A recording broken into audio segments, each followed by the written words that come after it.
آپ کو بتائیں کہ عام انتخابات کا اہم مرحلہ مکمل ہو چکا ہے۔ کاغذات نامزدگی جمع کرانے کا مقررہ وقت ختم ہو گیا ہے۔ امیدواروں کو کاغذات نامزدگی جمع کرانے کے لیے 5 روز کا وقت دیا گیا تھا۔ امیدواروں کی ابتدائی فہرست کی تیاری اور سکروٹنی کل سے شروع ہوگی۔ کاغذات نامزدگی کی جانچ پڑتال 30 دسمبر تک کی جائے گی۔ آپ کو بتائیں کہ عام انتخابات کا یہ اہم مرحلہ مکمل ہو چکا ہے۔ کاغذات نامزدگی جمع کرانے کے لیے جو وقت دیا گیا تھا وہ اب ختم ہو گیا ہے۔ امیدواروں کو کاغذات نامزدگی جمع کرانے کے لیے 5 روز کا وقت دیا گیا تھا اور امیدواروں کی ابتدائی فہرست کی تیاری اور سکروٹنی کل سے شروع ہوگی۔ مریم نواز 5 حلقوں سے الیکشن لڑیں گی۔ این اے 119 اور این اے 120 لاہور میں کاغذات جمع کرا دیے گئے۔ سرگودہ کے حلقہ پی پی 80 شاہپور سے مریم نواز کے کاغذات جمع کرا دیے گئے ہیں۔ این اے 242 کراچی سے شہباز شریف کے کاغذات جمع کروا دیے گئے۔ صدر نون لیگ کا مصطفیٰ کمال اور قادر مندوخیل سے مقابلہ متوقع ہے، جبکہ بلاول بھٹو این اے 127 لاہور اور این اے 196 شہداد کوٹ سے الیکشن میں حصہ لیں گے۔ بانی پی ٹی آئی لاہور سے الیکشن لڑیں گے اور این اے 122 سے ان کے کاغذات نامزدگی جمع کرا دیے گئے ہیں، جبکہ جہانگیر ترین 3 حلقوں سے الیکشن لڑیں گے۔ لودھرا میں این اے 155، پی پی 227 اور ملتان میں این اے 149 میں ان کی جانب سے کاغذات نامزدگی جمع کروا دیے گئے ہیں۔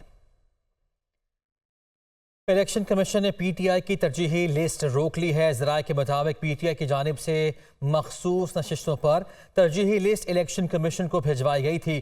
ذرائع بتا رہے ہیں کہ انٹرا پارٹی الیکشن کے فیصلے کے نتیجے میں تحریک انصاف سے انتخابی نشان واپس لیا گیا تھا اور اسی بنیاد پر یہ لسٹ جو ہے وہ روکی گئی ہے۔ انتخابی نشان نہ ہونے کی وجہ سے پی ٹی آئی کی ترجیحی لسٹ جاری نہیں کی گئی ہے۔ ذرائع الیکشن کمیشن کی جانب سے ایسا بتایا جا رہا ہے۔ میاں صاحب کا پرانا نعرہ تھا مجھے کیوں نکالا، الیکشن میں نواز شریف کا نعرہ ہوگا کہ مجھے کیوں بلایا۔ سائفر کیس بہت سنجیدہ معاملہ ہے، بانی پی ٹی آئی کو ریلیف ملتا نظر آ رہا ہے۔ سائفر کی شفاف انکوائری اور حقائق عوام کے سامنے آنے چاہیے۔ کسی سے سیاسی انتقام کے حق میں نہیں، کسی سے اتحاد ہوا اور نہ ہی بات چیت چل رہی ہے۔ الیکشن میں بھرپور حصہ لیں گے۔ پیپلز پارٹی کا کسی سیاسی جماعت سے مقابلہ نہیں، طاقت کا سرچشمہ عوام ہے اور ہمیں ان پر بھروسہ ہے، یہ کہا گیا ہے chairman Peoples Party Bilawal Bhutto کی جانب سے۔ آپ نے میاں صاحب کا پرانا نعرہ سنا ہوگا کہ مجھے کیوں نکالا۔ اس الیکشن میں میرا خیال میں میاں صاحب کا نعرہ ہوگا کہ مجھے کیوں بلایا۔ جہاں تک سائفر کیس ہے وہ بہت سیریس کیس ہے۔ میں تو کسی سیاستدان کے خلاف کوئی سیاسی انتقام کے حق میں نہیں ہو سکتا، اس لیے میں نے خود اپنے پورا زندگی یہ سیاسی انتقام کا ہمارا جماعت نے، ہمارا خاندان نے یہ بھگتا ہے اور ہم اپنے مخالفین کے لیے بھی یہ نہیں چاہیں گے کہ یہ سلوک ہو۔ مگر سائفر کیس ایک بہت سیریس ایشو ہے۔ میرا خیال میں عدالت کو اس ایشو کو اسی سنجیدگی کے ساتھ لینا چاہیے جتنا اس نے ہمارا نیشنل سیکیورٹی پہ بہت سوالات اٹھتے ہیں، جس کا جواب ہمیں ملنا چاہیے۔ ایک پورا طریقے سے یا حکومت انویسٹیگیشن کرے یا جج صاحبان خود ایک جوڈیشل انکوائری کرے کہ اس سائفر کے پیچھے کہانی کیا ہے۔ ہمارا کوئی نہ سیاستدان سے نہ سیاسی جماعت سے مقابلہ ہے۔ اگر ہمارا مقابلہ ہے تو ہمارا مقابلہ بے روزگاری سے ہے، اگر ہمارا مقابلہ ہے تو غربت سے ہے، اگر ہمارا مقابلہ ہے تو اس معاشی بحران سے، اس مہنگائی کا طوفان سے اپنے عوام کا ہم نے بچانا ہے۔ دوسری جانب پاکستان مسلم لیگ نون کے رہنما عابد شیر علی کہتے ہیں کہ ہم نواز شریف کی کارکردگی کی بنیاد پر الیکشن لڑنے آئے ہیں۔ ہم نے پاکستان کے اندھیرے دور کیے، تمام جماعتوں کے مقابلے میں الیکشن لڑ رہے ہیں۔ ہم پیپلز پارٹی کے روایتی حریف ہیں۔ ان کی جانب سے یہ بھی کہا گیا کہ سائفر کے نہیں بلکہ کارکردگی کی بنیاد پر الیکشن لڑیں گے۔ نواز شریف پاکستان کی ترقی کی علامت ہے اور الحمدللہ پاکستان اور نواز شریف ایک دوسرے کے لیے لازم و ملزوم ہے۔ یہ میدان نواز شریف کی ان بے مثال قربانیوں کا نشان ہے جنہوں نے پاکستان کے لیے، اپنی جماعت کے لیے ایسی قربانیاں دی جس کی مثال پورے پاکستان میں نہیں ملتی۔ انہوں نے پاکستان کی ترقی کا جھنڈا اٹھایا، ان کو ملک بدر کیا گیا۔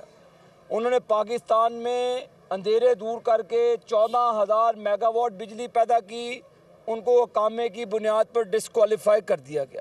نواز شریف کے مخالف ہمیشہ ان کی کارکردگی کی بنیاد پر ڈھیر ہوئے، جنہوں نے 9 مئی کا قرار واقع جرم کیا ہے، ان کی کسی صورت معافی نہیں ہونی چاہیے۔ پیپلز پارٹی کے روایتی حریف ہیں، اور ہمیشہ ہم نے پیپلز پارٹی کے خلاف الیکشن لڑا ہے. ہم سائفر کی بنیاد پر الیکشن نہیں لڑنے آئے, ہم کارکردگی کی بنیاد پر الیکشن لڑنے آئے ہیں.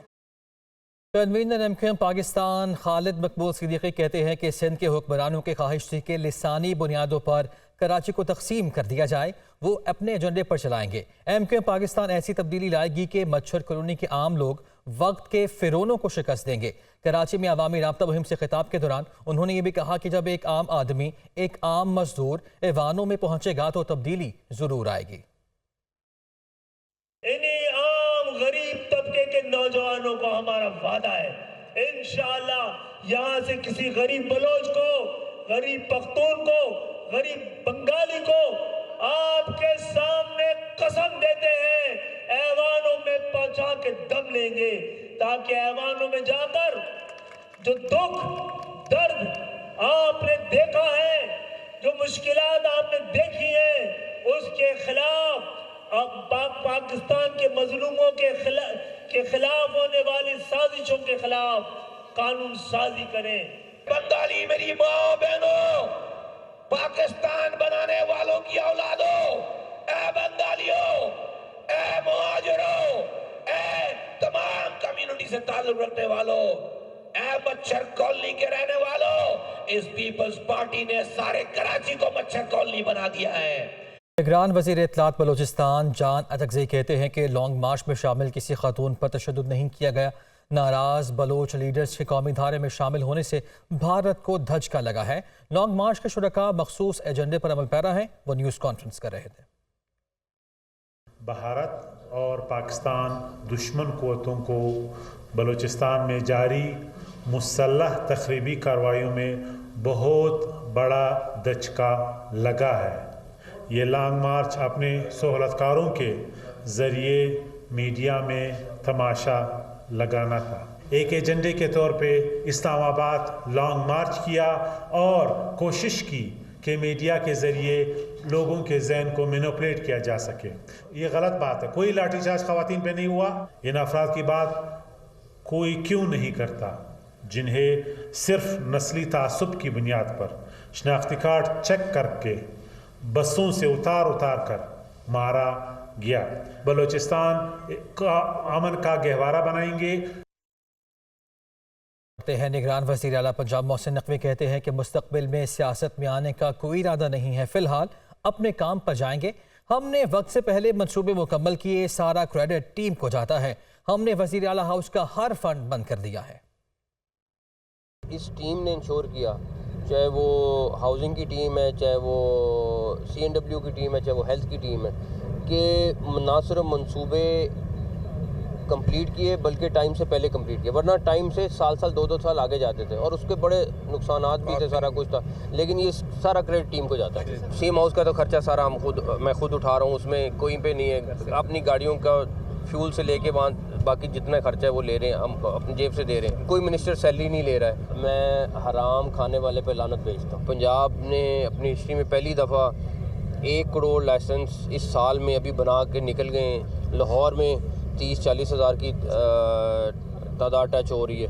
لوگوں کو میں یہی کہوں گا کہ اس ٹائم 31 تاریخ تک لائسنس فیس جو ہے وہ تھوڑی ہے. 1 جنوری سے بڑھ جائے گی. انٹرنیشنل ڈرائیونگ لائسنس کی بھی بڑھ جائے گی, دوسری بھی بڑھ جائے گی.